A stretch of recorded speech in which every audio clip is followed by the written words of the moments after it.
Hello and welcome back to High Traffic Ideas here in the Gale Force studio. I really appreciate you guys following along and getting to learn some of these new things that I'm wanting to share with people just because I think they're super important, especially for your small business or your side hustle or just in general, different things that you're trying to learn and add to your skill set. We're going to get into it today. So, the main thing that I want to focus on today is going to be prompt assistance. I'm going to put it down at the bottom just so if anybody does try to jump in, they're aware that this is what we're talking about today. So I'm going to have quite a bit of time just kind of showing you some different things. And when we get into it later, I'm going to do a live demo kind of showing you what a bad prompt versus a good prompt is. I think that's kind of the key to all of this is understanding exactly how to make that prompt better. We've talked so much about AI.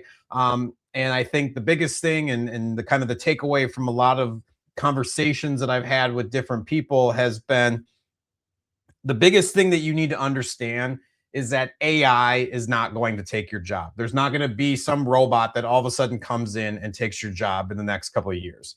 That might be further down the road. The person who's going to take your job in the next 2 to 3 years is going to be somebody who understands how to use AI and uses it doing the tasks that you do at a much faster, cheaper, and probably a much higher quality way than what you currently are doing them. So the key is to understand and know how to use the AI in the best possible way. And the first stepping stone with understanding how to use AI is understanding what you're inputting into it and what you're asking the AI to do. And that is your prompt. So that's the biggest thing. One of the quotes I've got here, most people blame the AI when the real problem is the prompt. And understanding that there is a whole system. There's a difference between a vague prompt and a structured one. And it's talent. It's not talent. It's a system. So I think that's the biggest thing. As I kind of bounce back in here from my notes, I want to give you the most important details into this. So I apologize if I'm herky jerky. I just want to make sure that you are getting this information as best as you can. So I think one of the things that we've talked about in the past, and I've mentioned in the various kind of episodes, is understanding how to create this prompt. So this is what I'm going to bring up here. Let's see if I can do this right. Yes, the powered prompt anatomy of how to build out your prompt in the best way possible. I think this is the key to having the quality responses and kind of eliminating some of the AI hallucinations and some of the different things that you might come across if you're just asking a simple question. You need to kind of put it into this structured plan every time that you're talking to AI to get the best optimal results for you. So I apologize. I forgot who I got this from. I have been searching and scouring for where I originally pulled this from. This is the powered technique and strategy. And as you can see here, POWERD. And we're going to kind of go through each one of these letters quickly to kind of understand why you need to develop this paragraph long prompt, even if it's something that you think is just a sentence long that you're trying to ask it. So the P is persona. Tell the AI how to think about this prompt. Act as if.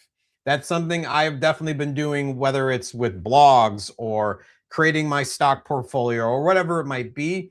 The first thing that you want to tell it is act as if you are a newspaper writer, a magazine editor, a financial analyst, whatever you are ideally hoping that it's going to be. You want to put it in that mindset that, hey, this is what I want you to act as if, so that the rest of this prompt, you've kind of have this basis and knowledge point of, you are going to be an accountant. I need you to check my books. In the example, they said, act as if a teacher. So it depends on if you want to educate somebody, teach something, learn something. Sit there and think about who this AI needs to be for this instance of question that you're asking. Oh, the output. Tell the AI what it is that you want. Provide me with X, Y, and Z. So you've already talked about, hey, act as if you're this person. I want you to provide me with this. And W, who? Tell the AI who the audience is for the response. So this is something, whether it's you're creating it for yourself, for your bosses, for a client, for a student, kind of describe and give it this path. And that's essentially what this whole thing is that you're creating this kind of momentum, because this is something that you would be doing in your head. If you are a financial analyst and you need to put together a portfolio of metal futures and it's going to go to this client who owns these things. And so as you kind of work this, it's going to kind of create this niche that we're creating so it can get super specific, and that's what you want, and it can get as detailed as it can. E tells the AI the tone of the response. This works especially when we're doing blog posts. It's to act as if it's a conversational piece, act as if you are an educator. Let's not talk in the third person. Let's talk only in first person if it's something you're trying to get across as far as some sort of indirect communication, as far as things that you've done. R is relevant. Review your prompts for relevance and edit as needed. Specifics. This, I think, is one that even me, I'm not on top of, because I will have to go back and re-ask it a few more questions because I've noticed that something isn't right. One of the conversations I've had with Claude, and this kind of ticked off, like the second or third episode, was its concept of time. It believes it's still 2025 for most of the things that I ask it to do. And having that understanding when you're writing the prompt, like as of today, whether it's April 20th, 2026, put that in there so that it knows specifically, hey, I need you to focus from here on. I don't want to care about stuff that happened in the past. It kind of gives it an anchor point as far as what is it looking for date wise when it's looking for different resources. No different. This is a spot that you can go in and mention, hey, if you have a question, and this is something that's happened with a lot of times with some of my blogs, is don't make up information. It'll kind of want to give you, at least some of the things I've noticed, kind of an ideal case study. And then I'll ask it, did you reference this from a specific site, or was this something that you kind of made up? And it'll tell me it ended up making those things up. And that's where AI hallucinations kind of come into play. So I've always kind of asked it, give me a bibliography. I need you to cite sources. If you're using people in this, I want to know that this is from XYZ interview at this magazine, at this website, and provide me the linking structure so that if I do put this out, somebody who is going to be reviewing it can then check the site sourced and be able to know that this is a legitimate person that gave this response or this review or whatever it might be, versus kind of making up people, which it tends to want to do just because it wants to give you the most powerful pieces of information that it's kind of pulled from, but it's never from somebody specific. So make sure that you're making sure that it's relevant to exactly what you're talking about, and specify, hey, I need this and this factual. And that's why it says specifics. And then D, develop. Follow up with the AI as needed to expand the output. So this is again where I talked about where I'll ask follow-up questions to it. If I need to kind of shape it in a way, I'm going to ask it or tell it to do certain things as this goes. The nice thing now with a lot of these AI platforms or the LLMs that you're going to hear people say is they've developed so much better in the last year to save your conversations. So it actually knows the things that you are looking for, or if you cite something from a conversation a few weeks or months back, it knows and can kind of implement that into whatever output that you're trying to get. So, this at the bottom there, it might be really hard to see. Use all of them to create a max powered prompt that can be used over and over by changing out or any of the parts in bold colors. Act as a teacher and provide me a lesson plan for adult student chefs. I can't tell the emotion that's listed there.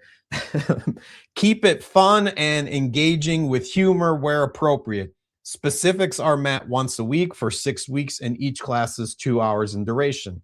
The topic is the basics of cooking.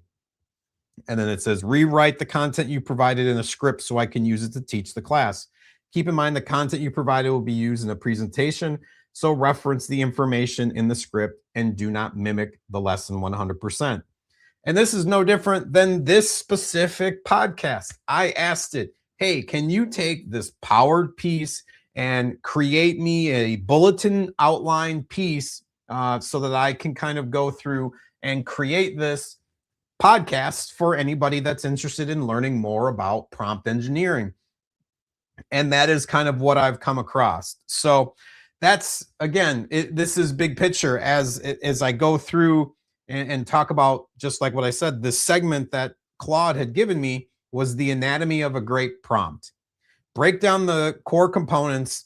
Every strong prompt needs a role or persona. Tell the AI how to think, act as if. Output, tell it what you want. Provide me with a 600-word blog introduction. Audience, tell it who it's for small business owners in the window tinting community.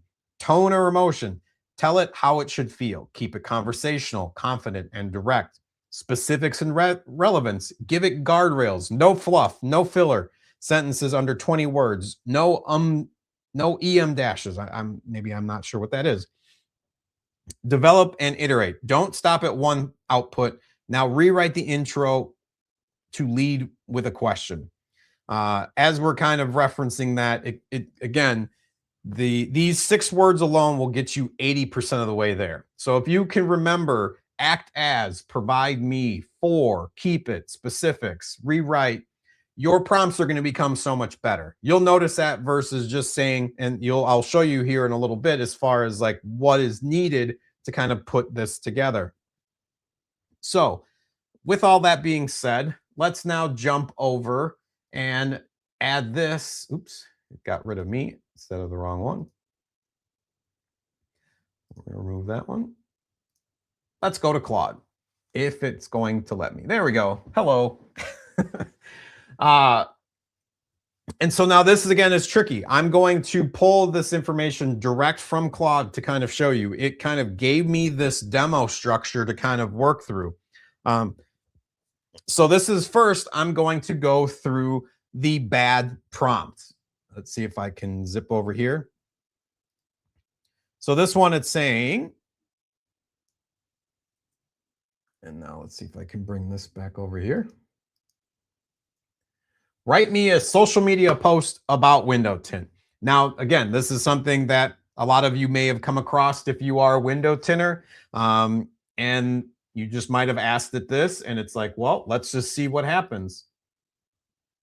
And so it's going to think for a second here, and then it's going to pop up and give you, again, so this is a nice spot. It's going to ask you some questions. So we're just going to do generic, no brand, hype, focused results.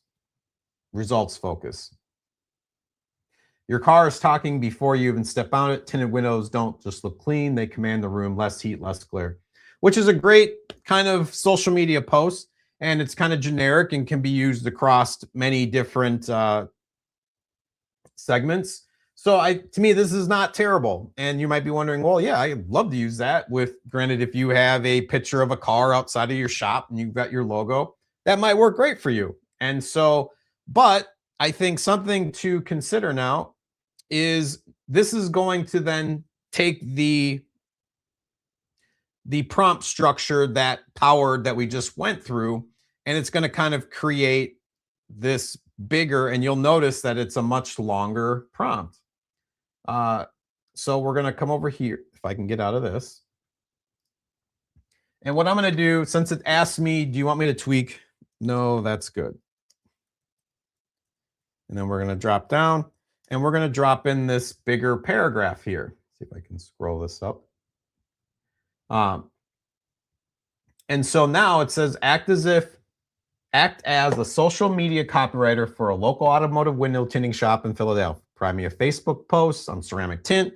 Write it for homeowners and car enthusiasts aged 30 to 55 who care about UV protection, interior preservation. Keep it energetic and confident. 3-sentence max with a clear call to action. No hashtag spam. So you can see here, this is much more detailed. It's given, we've niched this down to something that's going to kind of target the current market that this company is wanting to get to. And that's something I've preached forever. That's, again, right here, US Army. That's what I did in the Army with psychological ops, was understanding your target market. And so for this, they know exactly who they want to market this to. And so let's see what this looks like. And so this is going to be much more specific. And so your interior is fading every single day. The sun hits it unprotected. Ceramic tint puts a stop to that for good. Block up to 99% of UV rays, kills the heat, and keeps your car looking showroom fresh for years. Book your ceramic tint install today and protect what you've invested. Call us or click the link to schedule. So you can see that this is a much more targeted, it's much more, we've talked about this before, focused on the specific issue or the problem that people might be having when they kind of come across on your feed, in their feed, and see this post. And they may be like, hey, yeah, I have that issue. That makes a lot more sense versus the old one, which is just, yeah, that looks cool. It's more of, I wish my car looked cool versus dealing with the specific problem that the window tint kind of takes care of. And so that's, I think, a major piece to this. And you can go in and talk about these different things. If you want to say, hey, this is great. Can we add my brand in? I use Expel XR. And just, ooh, that's not what we wanted.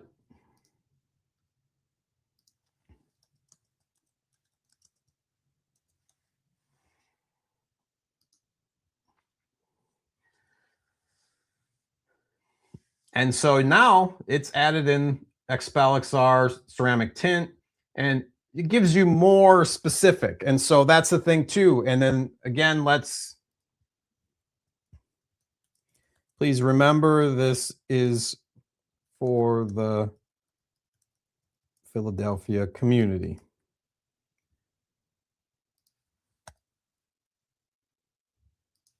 Excuse my typos. And so now let's see if it gets, again, this is so at the end where we're making sure that we're rewriting these things. And so now it's even more specific. So now this is specifically for the Philadelphia area, for somebody who uses XL tint, who's worried about the UV fading in their cars. And so now we've niched this down so much, so somebody that would see this in the Philadelphia area is going to feel like it was written for them. And so that's kind of the key, is making sure, especially whether it's social posts or blogs in general, you're wanting to write this for your local community, because those are the people that are going to be coming in and purchasing from you. Obviously, it's different if you have a online service or you sell a product that you can ship out. This, I'm talking specifically about a local service-based industry who either, especially like in the window tint community. So understanding and kind of creating the best prompt possible for whether it's your social post, your blog post, your LinkedIn, and you can make this specific to each kind of social platform. And that's what we'll add in here. Please make this same post for LinkedIn and X. And so that's another big thing too, is that you'll realize that LinkedIn or other platforms, they don't have a post count, like a restriction as far as how many posts or how many characters can be in each one of these. So sometimes, especially like we offer a plan where you can post on multiple accounts, you're going to notice that, oh shoot, like I've used too many characters for Twitter or X, and how do I make it so that it fits in? And so you can see here distinctly, this LinkedIn post is a little bit bigger, whereas this one fits within the kind of allotted amount of characters that you are allowed on that platform. So this, using this and understanding how to kind of curate your prompt in a way to ask it these questions and have this conversation is what makes sets you apart from anybody else. And so now we've been talking about window tint. Let's say, can you do the same for PPF? And so now it's going to take everything that we just talked about, put it into 3 different kind of posts that are specific for a different product that you have. And so, like I said, it's already learned and you've taught it what you were looking for, and then you can kind of go and tweak from there. So now we've got this full on Facebook post, and that's the thing. You could then add a link onto this. Same with LinkedIn, same with X. One of the things to consider, uh, now it's saying it's let's bundle up. Let's just see what it does uh, with kind of putting them together. So what I was saying is the thing to think about is Instagram, you are allotted 5 hashtags, so don't overdo it. Obviously, this isn't showing any hashtags as whatever it's presenting, but you can ask it to add in hashtags or ask it to leave a spot for the link to your page, your contact form, and all of that, just so then you can pull people from your social media onto your website and then start getting those leads in that way. So this is kind of the basis and starting point as far as that goes. Uh, and as with anything, you the more that you do this, the easier it's going to get. The more you're going to understand, you're going to kind of notice certain things that are going to come up that you're like, ooh, I might need to fix this or work on this piece just because I'm noticing that the AI has these tendencies and you want to kind of take care of those. So essentially do that in your initial prompt as far as the things that you're hoping to kind of achieve at the end. And it doesn't matter if your prompt is the full screen, especially if you're trying to get multiple posts across multiple platforms. It just makes it easier versus having to go in and update with each one. So, some caveats, things to watch out for. This is, I think, kind of the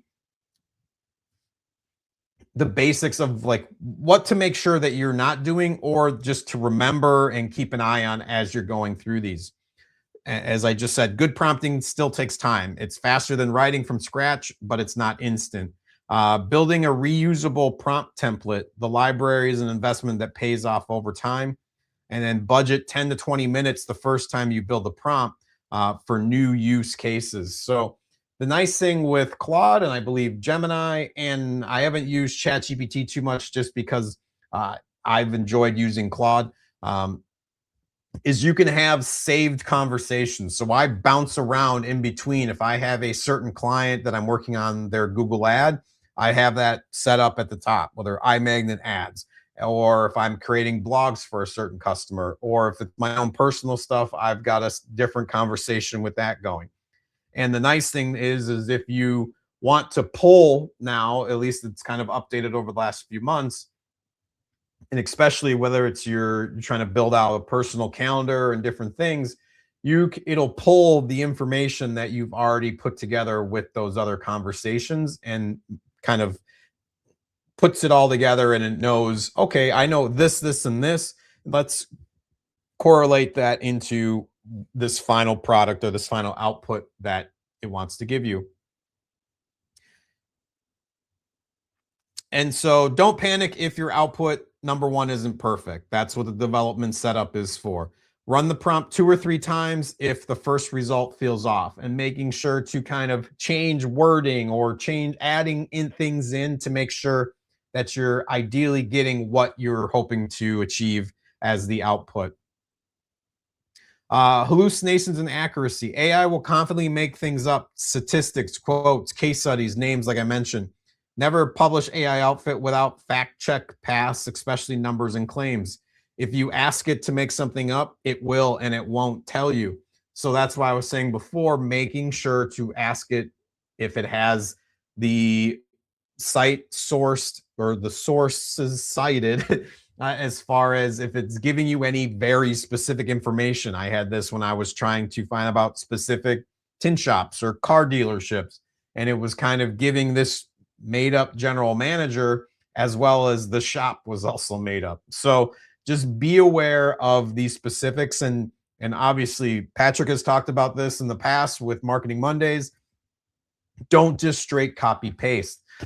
Benefit for me is I have my team. I will kind of create a full-fledged prompt, and then I will share that with them to use, and then have them go through, curate it for each of our customers. And then on top of that, they're also using other AIs to kind of fact check as well. So we have these redundancies in place, and that's because we've had those issues. We've gone through and have had the growing pains, which is why I'm hoping to at least share that with you so that you don't have to have that long of a learning curve that it took for us. Because one, this is our job. These are the things that we're learning about. I'm learning different things that I will share with you in the future just because I don't want to all of a sudden be like, hey, go do this. And then you're going to come across the same mistakes and issues that I'm running into. I'd rather run through these things and make sure that I fully understand and know where these pitfalls are so that you're not wasting time dealing with that as well. The longer a conversation goes, the more AI can drift from your original instructions. So that's definitely something you can definitely get on a tangent and then not kind of stick with what you were originally trying to get from the output originally. So just make sure that you're aware and try to bring it back on course. If you're working on a long project, repaste your core instructions every few exchanges. Starting a new chat resets context, and sometimes that's the fix. Sometimes it's not. Sometimes it still wants to kind of go along this different direction. And so you have to guide it just because it's going to kind of get in its own lane and want to make sure that it's providing something, but it might not be exactly what you're looking for. And so this is something that the AI kind of brought back to me is over prompting. Cramming 20 instructions into one prompt can cause the AI to drop some of them. Prioritize your top 4 or 5 requirements per prompt and use follow-up prompts to layer in the rest. So again, just like what we kind of went through the demo of, I didn't give it everything once, and it's kind of having this conversation with it versus if you had a conversation with a friend, you're not bombarding them with everything and then waiting for a reply back. You're having a back and forth. You're kind of hitting the main topics that you're wanting to convey to them. And then they're going to kind of give you some feedback. And then you might be like, oh, wait, that's not exactly what I meant. What I meant was this. And so it's no different with the AIs, is making sure that you're having that back and forth conversation rather than just word vomiting all over it and then just hoping for the best.